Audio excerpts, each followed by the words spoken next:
Hello and welcome to Terry's Tesla. Terry White here, and I'm doing this multiple part series of videos about things that I wish I had known about my Tesla on day one.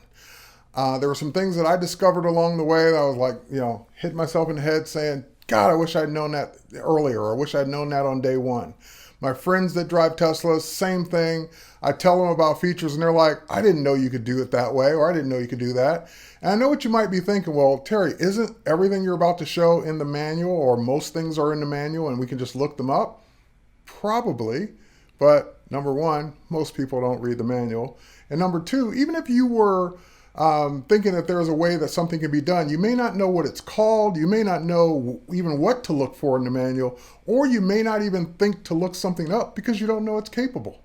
So with that said, we're going to just do these multiple part series. I'm going to keep it short and concise to 5 things per video.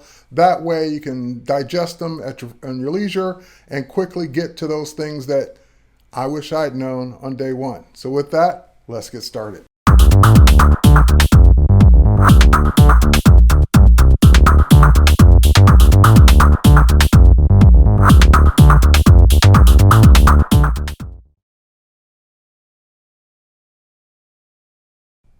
Absolutely, one of the first things that drove me crazy was typing a search in a navigation and getting those quick results.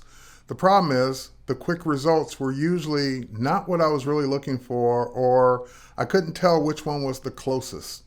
Then I learned the secret. After you type in your keyword or your search phrase, hit enter.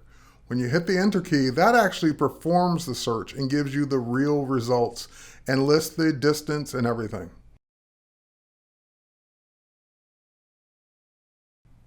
When I first got my Tesla and I went to some third-party chargers to charge, one of the challenges was, oh yeah, how do I open the charge door?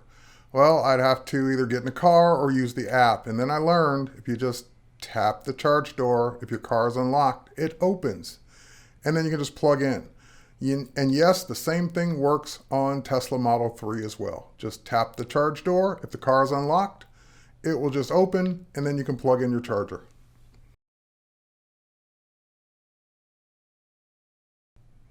If you're worried about your Tesla rolling back at a stoplight or on a hill, just press the brake pedal all the way down to enable hold. You'll see an H on the dashboard, and then you can release the brake and just sit there and don't have to worry about it.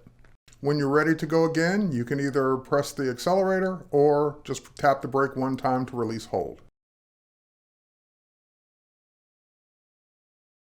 Another thing that drove me crazy about the Model 3 compared to Model S is that when you go on autopilot, I didn't know of a way to increase or decrease the speed other than the on-screen buttons, and that was literally driving me crazy.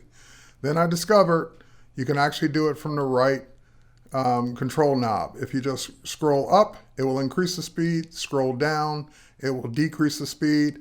And here's a bonus tip, that if you flip it to the left or the right, because it is a toggle, it's a switch that goes left and right, that will increase or decrease the amount of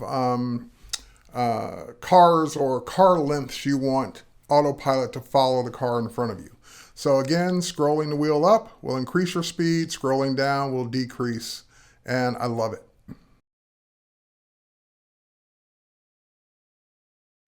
Before Navigate on Autopilot, if you did a lane change on autopilot, you'd have to look first because it doesn't use the sensors or didn't use the sensors to make sure the coast was clear.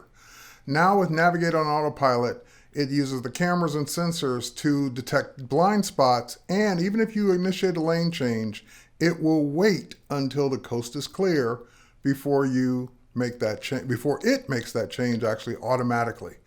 I absolutely love this and use it just about every time I drive on the highway. Lane changing is always a pain in the butt. Now the car does it for me, and I do still look, but I'm less worried about it.